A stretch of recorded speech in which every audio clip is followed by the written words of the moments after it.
Hey guys, I am going to talk to you a little bit about some non-reading,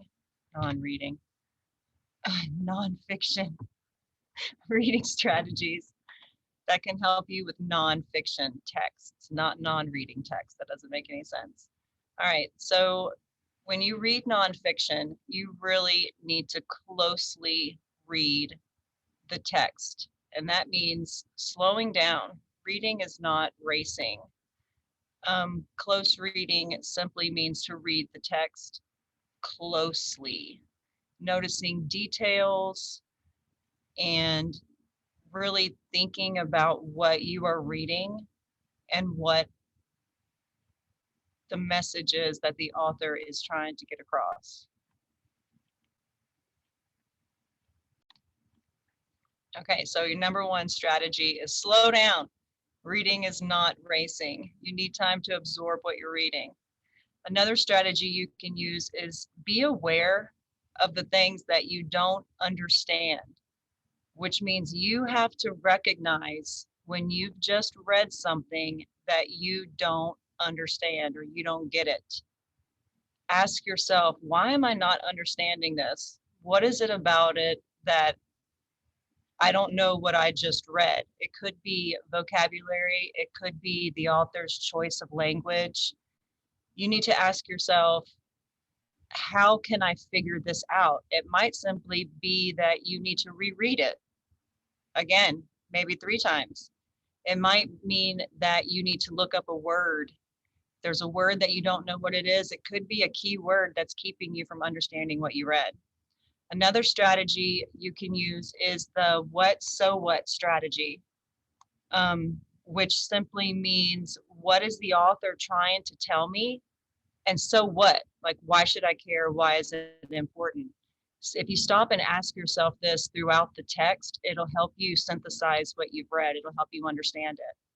Another strategy you can do for nonfiction is after you've read a section or a paragraph, you can cover it up and actually summarize it to yourself in your own mind. Like retell it to yourself in your own words, and that'll help you remember what you've read as well as understand it more deeply.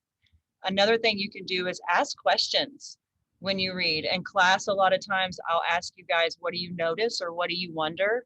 You're asking questions about what you just read. So the best way I can do that is to show you with our text that you're using this week.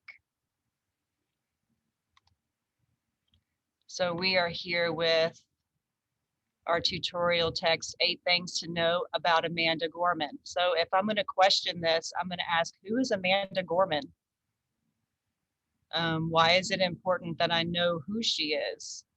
She is the youngest inaugural poet in American history. I wonder what inaugural means. That would be a word that I would need to look up. I don't know what that word means.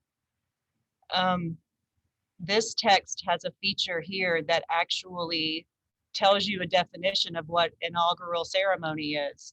So at the inaugural ceremony, the vice president and the president of the United States are inaugurated, or it means they recite the oath of office and officially become president and vice president. Okay, so it's the ceremony that we have on January 20th every 4 years when we get a new president and vice president.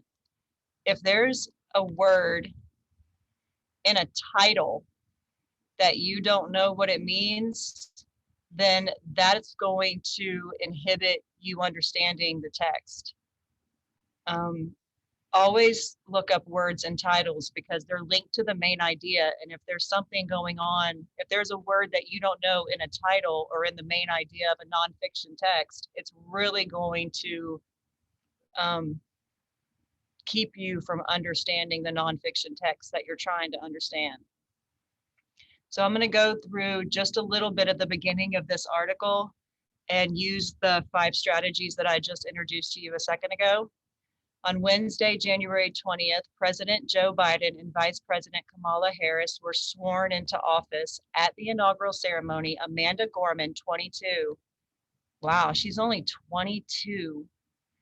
And she recited a poem at the inauguration ceremony. That's pretty fascinating. I wonder what recited means. That would be a word that you might need to look up to understand what recited a poem means. Does it mean that she wrote it? Does it mean that she copied it? Does it mean that she spoke it? Does it mean that she read it? You might need to look that word up. That's not a word that we see every day. She recited a poem that she wrote called The Hill We Climb. Sounds like possibly a poem about struggle. Since then, a video of her powerful performance has gone viral, and people all over the world have been talking about her inspiring message of unity, hope, and change. Here are 8 things to know about this inspiring young poet. So I hope you noticed how slowly I read that paragraph. That gave my brain time to absorb what it was that I read. We talked about vocabulary in here that we might not necessarily know, the inaugural, and then also recited. So what is this about? This is going to tell me, I would guess, 8 facts about Amanda Gorman, this 22-year-old poet that spoke at the inaugural ceremony. Why is it important? That's pretty awesome to be 22 years old. I mean, that's really the age most kids graduate from college or exit the military. Like, that's really young to be speaking at such an important national event. Questions, we did ask questions like, why is this important?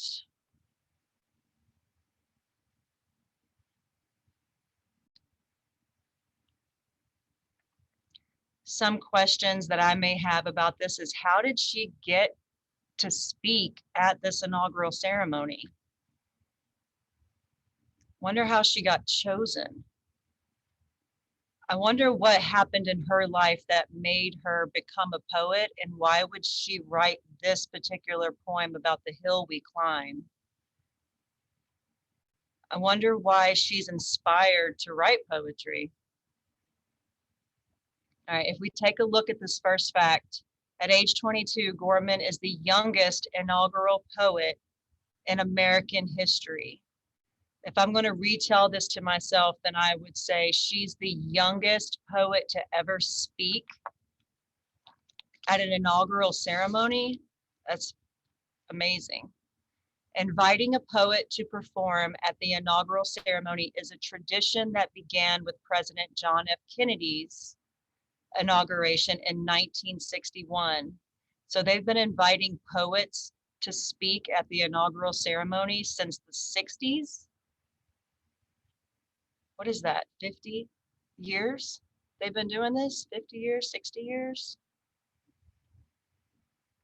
Since then, 3 other presidents have invited poets to speak at their inauguration. Oh, so there's only been 3 poets. I wonder who the other people were.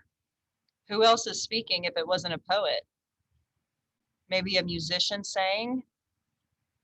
Past inaugural poets include Robert Frost and Maya Angelou. Maybe if you don't know who these people are, it would be a good opportunity to look them up so you would have an idea. All right, so we talked about slowing down. We talked about looking at vocab that we may not recognize. We talked about asking ourselves, what is the author telling me and why should it be important? We've retold it to ourselves in our own words, and we've asked questions of the text. So now you guys are going to go back and you're going to retake the quiz for credit for tutorials. Thanks for watching.